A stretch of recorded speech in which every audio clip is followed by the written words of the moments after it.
Olá, sejam bem-vindos ao Plenárias. Aqui você vai ver um resumo das decisões da semana. O Supremo manteve a pena total de 8 anos e 10 meses de prisão para o ex-presidente Fernando Collor por corrupção passiva e lavagem de dinheiro.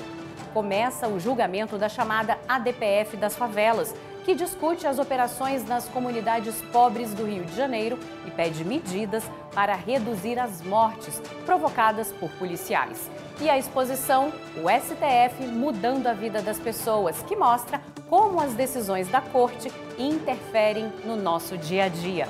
Acompanhe aqui na TV Justiça. O Plenárias está no ar.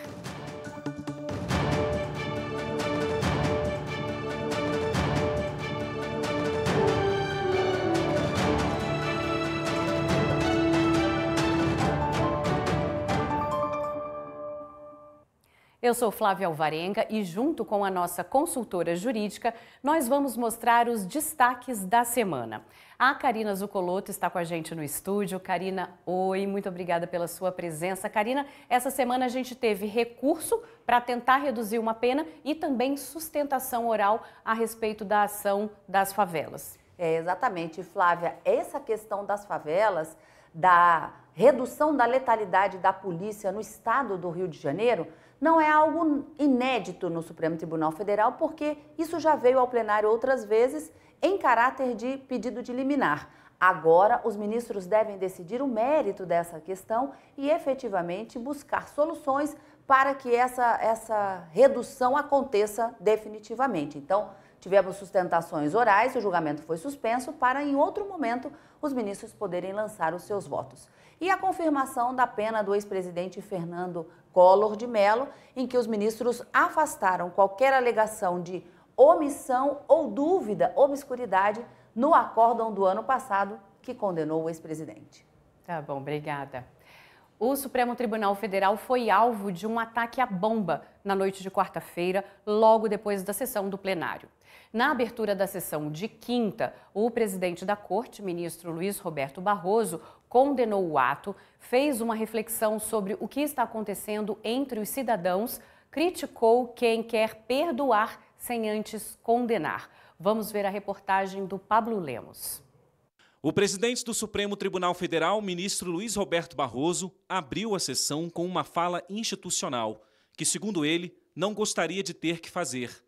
Ele fez uma reflexão sobre o que está acontecendo entre nós. Onde foi que nós perdemos a luz da nossa alma afetuosa, alegre e fraterna para a escuridão do ódio, da agressividade e da violência. Estamos importando mercadorias espiritualmente defeituosas de outros países que se desencontraram na história. Luiz Roberto Barroso fez um resumo do ataque dessa quarta-feira, quando Francisco Vanderlei Luiz jogou artefatos em direção ao STF e acabou morrendo no local, atingido por um deles. Barroso explicou que a Polícia Judicial fez o isolamento da área até a chegada das polícias militar e federal. Os trabalhos duraram toda a madrugada e o corpo retirado por volta das 9 da manhã.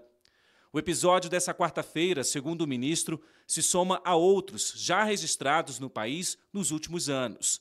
Ele citou que, em fevereiro de 2021, um deputado divulgou um vídeo com discurso de ódio, ofensas e ameaças aos ministros do Supremo. Que, em outubro de 2022, um parlamentar desrespeitou a ordem da Corte e atacou os policiais federais com fuzis e granadas. Também lembrou que, ao longo dos meses de novembro e dezembro do mesmo ano, após bloqueio de estradas, milhares de pessoas acamparam em frente a quartéis por todo o país contra o resultado das eleições. Até que, em 8 de janeiro de 2023, grupos criminosos invadiram e depredaram as sedes dos 3 poderes da República. Relativamente a esse último episódio, algumas pessoas foram da indignação à pena, procurando naturalizar o absurdo. Não veem que dão um incentivo para que o mesmo tipo de comportamento ocorra outras vezes. Querem perdoar sem antes sequer condenar. Barroso concluiu a fala de abertura da sessão, destacando que há lugar para todos na democracia. A democracia, como sempre digo, tem lugar para conservadores, liberais e progressistas. Somos todos livres e iguais. Só não há lugar para quem não respeita as regras da própria democracia, para quem não respeita os direitos fundamentais dos outros, para quem pensa que a violência é uma estratégia de ação. Ainda na sessão, os ministros destacaram a atuação da Polícia Judicial durante o atentado na noite de quarta. Eu queria aqui, muito especialmente, cumprimentar os agentes de segurança e da Polícia Judicial do Supremo Tribunal Federal pela atuação correta e corajosa, bem como a Polícia Federal e a Polícia do Distrito Federal pela presteza e empenho com que trataram do assunto. Parabenizo o presidente Vossa Excelência pelas palavras e me somo aqui também parabenizando a nossa Polícia Judicial, nossa corajosa e competente Polícia Judicial, a segurança que atuou ontem. Também, presidente, faço questão de parabenizar o trabalho conjunto que foi feito pela Polícia Federal, Polícia Civil do DF e a Polícia Militar. É um trabalho rápido e importantíssimo. Também eu gostaria de subscrever as palavras já proferidas em relação ao trágico acontecimento de ontem e também enaltecer o trabalho da nossa Polícia Judicial. Tenho orgulho, senhor presidente, de quando o presidente do Supremo Tribunal Federal e do Conselho Nacional de Justiça, no CNJ, ter aprovado a criação da Polícia Judicial, transformando a nossa assessoria de segurança em polícia diante de tudo o que acontecia e que hoje nós vamos nos deparando. O Supremo Tribunal Federal manteve a condenação do ex-presidente Collor por corrupção passiva e lavagem de dinheiro. A defesa do ex-presidente queria a redução da pena. A repórter Marta Ferreira acompanhou. Fernando Collor foi condenado em maio de 2023 pelos crimes de corrupção passiva e lavagem de dinheiro em um esquema na BR Distribuidora, antiga subsidiária da Petrobras na venda de combustíveis, que envolveu recebimento de propina para viabilizar contratos com a estatal. A denúncia foi apresentada pela Procuradoria-Geral da República em 2015 e aceita em 2017 pela segunda turma do STF. Para o Supremo, ficou provado que o ex-presidente recebeu 20 milhões de reais em propina e, por isso, o condenou a pena de 8 anos e 10 meses de prisão. A defesa de Fernando Collor, então, entrou com recurso, pedindo que a Corte revisasse alguns pontos dessa decisão, principalmente no que diz respeito à definição da pena. O recurso foi levado para ser analisado no plenário virtual. O julgamento havia iniciado em fevereiro deste ano e acabou suspenso. Um pedido de destaque do ministro André Mendonça levou a discussão para o plenário físico. O relator do caso é o ministro Alexandre de Moraes. Ele já havia votado no virtual e manteve o mesmo entendimento, negando o pedido da defesa de Collor. Me parece aqui, de forma bem sintética, que não há dúvidas que a sanção por corrupção, a sanção no voto médio, alcançou 4 anos e 4 meses de reclusão, porque 6 ministros chegaram, no mínimo, a isso. E foi exatamente essa também a manifestação do Ministério Público, da Procuradoria-Geral da República, analisando não só isso, como os debates. Então, em relação ao réu Fernando Collor de Mello, eu afasto todos os argumentos. Em relação ao pedido da defesa de outro réu, Pedro Paulo Leone Ramos, Moraes reajustou o voto. Em relação ao réu Pedro Paulo Bergamaschi de Leone Ramos, acolho parcialmente os embargos de declaração para reconhecer o erro material na proclamação da dosimetria da pena em relação ao delito de corrupção passiva e fixá-la no voto médio em 3 anos e 8 meses de reclusão e 68 dias multa. Já o ministro Dias Toffoli defendeu a redução de pena no caso de Fernando Collor. Estando na seara do direito penal, a dúvida deve prevalecer em favor do acusado, do réu. Então, no caso concreto, concluindo, já chegando à conclusão, eu entendo que deve-se reconhecer que a pena imposta ao réu Fernando Afonso Collor de Mello é a menor dentre as que empataram por 5 votos, ainda que se considerem 2 conjuntos, como dito, ou seja, 4 anos de reclusão e multa de 80 dias. No mesmo sentido, votaram os ministros Gilmar Mendes, Nunes Marques e André Mendonça. Na perspectiva de um empate, prevalece a opinião mais benéfica ao acusado. E computando-se dessa forma o voto do ministro Luiz Edson Fachin, nós teríamos 5 votos pela pena de 4 anos e outros 5 votos por uma pena superior. Nesse caso, havendo empate, deve prevalecer a pena mais benéfica ao acusado. Mas acabou prevalecendo o voto do ministro Alexandre de Moraes e, assim, a condenação de Collor foi mantida. O ministro Cristiano Zanin se declarou impedido de julgar o caso. Karina, eram 3 embargos, então na questão desse recurso do ex-presidente Collor não houve nenhuma alteração, só houve alteração em uma das penas.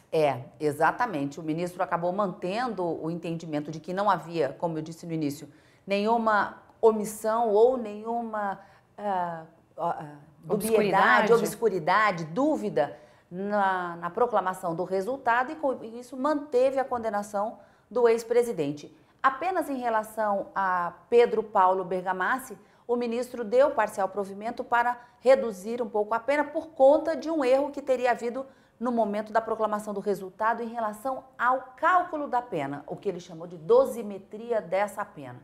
Mas nesse sentido ele acabou sendo acompanhado pela maioria que se formou e esse foi o resultado. Então o ex-presidente Fernando Collor acaba condenado pela mesma pena que foi aplicada pelo Supremo no ano passado, nada mudou, e também o outro réu, também condenado, não teve a sua pena alterada. Apenas Pedro Paulo Bergamassi, que conseguiu, através desses embargos de declaração, um tipo de recurso em que se busca esclarecimentos ou para se corrigir algum erro naquela decisão, acabou tendo uma redução na sua pena. Obrigada, Karina.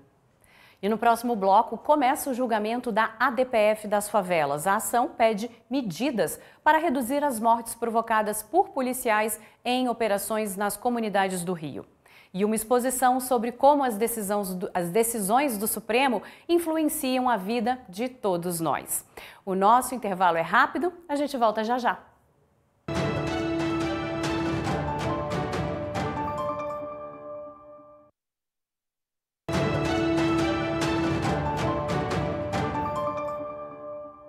O STF começa a julgar a ação que discute a violência e a letalidade policial nas favelas e comunidades do Rio de Janeiro.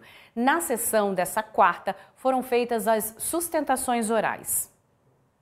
A ação foi proposta em novembro de 2019 pelo PSB, por entidades de direitos humanos e por movimentos sociais. Eles pedem que seja reconhecida pelo Supremo a situação de graves violações aos direitos cometidos pelas forças de segurança nas favelas cariocas. Também querem que seja determinada a tomada de medidas para reduzir esse quadro. O relator é o ministro Edson Fachin. Foi nessa ação que o Supremo decidiu, em 2020, restringir operações policiais em comunidades do Rio de Janeiro durante a pandemia. Em 2022, Fachin também determinou a instalação de câmeras corporais em todos os agentes policiais do Estado. No ano passado, Fachin confirmou a decisão com uma série de medidas como o plano de redução da letalidade policial, com metas e prazos, aviso prévio às autoridades de saúde e educação sobre operação em comunidades, envio de ambulâncias para operações que podem resultar em confronto, publicidade e transparência de protocolos de atuação policial e direito dos familiares das vítimas de acesso à investigação. Agora, os ministros analisam o mérito, ou seja, os pedidos feitos inicialmente pelos autores da ação, avaliando se a conduta da área de segurança do Estado viola princípios constitucionais. O advogado do PSB foi o primeiro a se manifestar, lembrando de algumas mortes durante ações policiais. Estamos falando de pessoas concretas que morreram, a maior parte delas sem qualquer relação com a criminalidade. Pessoas como a Agatha Félix, morta aos 8 anos de idade. Eloá Passos, vitimada por tiro policial, morta aos 5 anos de idade. João Pedro Matos, que aos 14 anos de idade foi alvejado com 70 tiros enquanto brincava em casa com seus primos. Kathleen Romeu, morta aos 24 anos de idade por um tiro de fuzil, grávida. Essas pessoas, como eu disse, não tinham relação alguma com a criminalidade. O problema é que elas talvez morassem no CEP errado, ou tivessem aquilo que Luiz Gama, maior advogado da história do país, chamou de um defeito de cor. Também para ele, as ações policiais devem ser monitoradas pela sociedade civil, especialistas e pelo STF, enquanto que agentes envolvidos em casos de letalidade policial devem ser temporariamente afastados para tratamento psicológico e treinamento adicional. Essas operações banalizadas, rotinizadas, tornam infernal a vida da população das favelas. Não tem aula nas escolas, né? Há comunidades que ficam semanas e semanas sem aulas nas escolas. E o direito à educação das crianças? Os comércios, às vezes, não abrem, as pessoas não conseguem sair para trabalhar. Nós não aceitaríamos isso no Leblon, nós não aceitaríamos isso em Ipanema. E a gente não pode ter um apartheid na segurança pública do Rio de Janeiro, com 2 regimes, um que se respeita a Constituição para a elite, outro regime que ignora para os pobres. O procurador-geral do Rio de Janeiro, Renan Miguel Saad, argumentou que o atual governo respeita as decisões da Corte e trabalha para reduzir a letalidade policial. Todos os itens que foram objeto de análise por essa Corte, determinados por Vossa Excelência, eminente relator, todos os itens, pode-se gostar ou não do que se determinou, mas absolutamente todos os fatores que Vossa Excelência apontou como exercer o body cam, a presença de policiamento só em determinadas circunstâncias, a presença de ambulâncias, se evitar que se chegasse perto das escolas, tudo isso foi cumprido. Mas de que forma que se cumpriu? Através do ordenamento jurídico. Argumentou ainda que o planejamento é o que reduz as mortes e não a diminuição da atividade policial. O artigo 144 da Constituição Federal, ele é cristalino ao dizer que a polícia, sobretudo a militar, ela tem que ser ostensiva. E ostensiva significa, na tradução pura e simples, estar à vista. Ela precisa ser vista. Ela precisa ser associada pelo cidadão comum, seja ele no território, em comunidade, seja ele nos bairros tradicionais. A polícia precisa ser vista. Essa sessão foi para as sustentações orais das partes envolvidas no processo. Em uma outra sessão, ainda sem data marcada, os ministros vão apresentar os votos.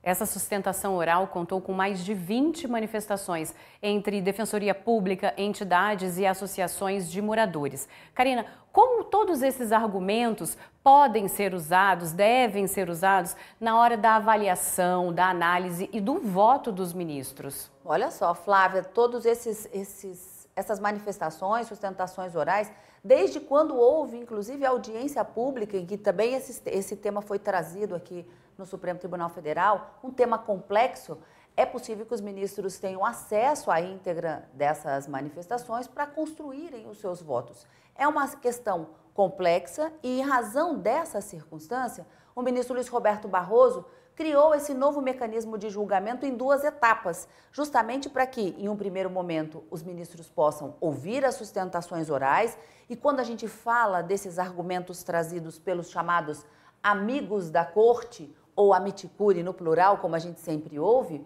a ideia é que eles tragam informações que fogem do jurídico, que é sim de uma responsabilidade de conhecimento dos juízes, mas que tragam informações, dados, circunstâncias que possam acrescentar e colaborar com a confecção desses votos para a resolução ao final deste processo.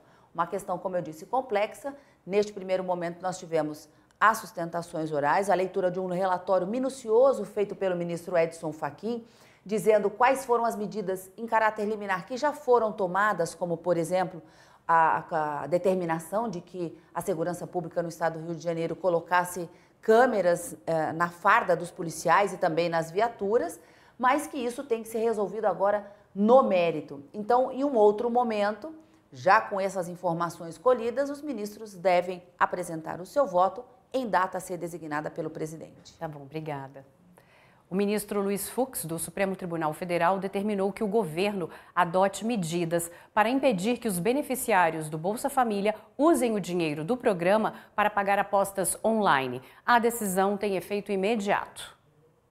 A decisão foi nas ações apresentadas pela Confederação Nacional do Comércio de Bens, Serviços e Turismo, CNC, e pelo Partido Solidariedade, que pedem a inconstitucionalidade da lei que regulamentou os sites de jogos online conhecidos como bets. Segundo as ações, a atividade viola princípios constitucionais fundamentais do valor social do trabalho e da livre iniciativa.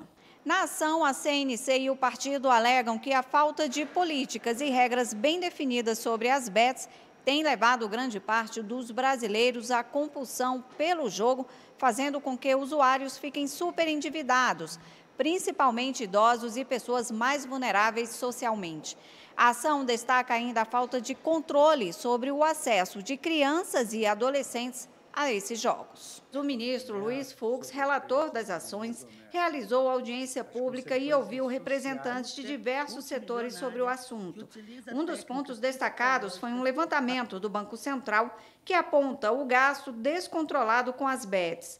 Somente em agosto deste ano, 5 milhões de beneficiários do Bolsa Família gastaram mais de 3 bilhões de reais em apostas online. Representantes do governo afirmaram que uma das medidas em estudo é a proibição de uso do benefício para pagamento em jogos. Outras normas, como o controle de publicidade para evitar que crianças e adolescentes tenham acesso às propagandas, também devem começar a valer em janeiro do ano que vem. Ao final das audiências, o ministro Luiz Fux afirmou que é necessário adotar medidas urgentes antes de o STF decidir sobre a atuação ou não das bets no país. A permanência ou não da atividade é uma questão que demanda uma profunda aferição de mais de 50 argumentos que foram utilizados aqui. Mas um argumento foi persistente: a falta de regulação e, paradoxalmente, a existência da regulação que ainda não entrou em vigor. Na decisão cautelar, Luiz Fux determinou a aplicação imediata da portaria do Ministério da Fazenda quanto à vedação de medidas de publicidade e propaganda das referidas atividades que tenham crianças e adolescentes como público-alvo e a implementação de medidas pelo Ministério da Fazenda de proteção especial que impeçam a participação nas apostas com valores recebidos de programas sociais e assistenciais, como o Bolsa Família. Os impactos econômicos e sociais das decisões da Justiça é o tema do livro lançado na Biblioteca da Suprema Corte. A obra Decisões Judiciais e suas Consequências Econômicas e Sociais analisa 12 julgamentos importantes de tribunais superiores, como o Supremo Tribunal Federal e do Superior Tribunal de Justiça. Segundo os organizadores, o livro é uma tentativa de construir pontes entre o direito e a economia. Um dos textos é do presidente do STF. O ministro Luiz Roberto Barroso analisa a extinção da execução fiscal de baixo valor, uma decisão tomada pelo Supremo para incentivar o uso de alternativas mais eficientes na recuperação de créditos fiscais. O ministro disse que, ao analisar um processo, o juiz não faz conta para ver quem lucra mais, mas quem vai ser afetado pela decisão. A economia pode não ser o fator decisivo numa decisão, porém, ele precisa ser um fator a ser levado em conta, porque ninguém pode ser indiferente, nenhum julgador pode ser indiferente às consequências do seu trabalho. Ninguém que decide pode ser indiferente aos resultados daquilo que está produzindo. Portanto, saber o impacto econômico e o impacto social do que a gente faz parte, sim, do processo mental de um julgador. Um dos organizadores do livro é o economista Guilherme Mendes Rezende, assessor especial da Presidência do Supremo. Essa iniciativa do presidente Barroso, eu acho que coloca mais um tijolo nessa construção institucional de trazer a economia mais perto das decisões. O STF inaugurou uma exposição que explica como as decisões da Corte influenciam a vida dos brasileiros. A repórter Viviane Novaes esteve lá. O tapete vermelho, lugar de passagem para o plenário do STF, exibe fotos, gráficos, linha do tempo e manchetes de jornal. A exposição mostra as decisões do Supremo que têm impacto na vida de milhões de brasileiros e dá destaque a temas sociais como educação, saúde, proteção à mulher, igualdade racial, segurança pública e meio ambiente. A Corte julgou, por exemplo, a proibição do uso da tese de legítima defesa da honra em crimes contra a mulher, o marco temporal para a demarcação de terras indígenas, a validade da vacinação obrigatória contra a Covid-19. O presidente do STF, Luiz Roberto Barroso, e outros ministros participaram da abertura da exposição. Barroso disse que o trabalho reúne um conjunto muito expressivo das decisões do tribunal, muitas delas controvertidas. A comunidade afrodescendente, com inúmeras decisões do Supremo, validando ações afirmativas e procurando superar as dívidas históricas que nós temos, decisões importantes em favor da comunidade LGBTQIA+, com a possibilidade das uniões homoafetivas e depois do casamento entre pessoas do mesmo sexo, decisões importantes relativamente a nome social, a cirurgia de redesignação. Nós temos decisões extremamente importantes em favor das comunidades indígenas, na demarcação das suas terras e no respeito à sua cultura e às suas tradições. Karina, muito obrigada pela sua presença aqui comigo e até a próxima. Até a próxima, Flávia. Você também pode assistir ao programa pelo canal da TV e Rádio Justiça no YouTube e pelo aplicativo da TV Justiça Mais. Continue aqui com a gente na TV Justiça. Muito obrigada pela audiência.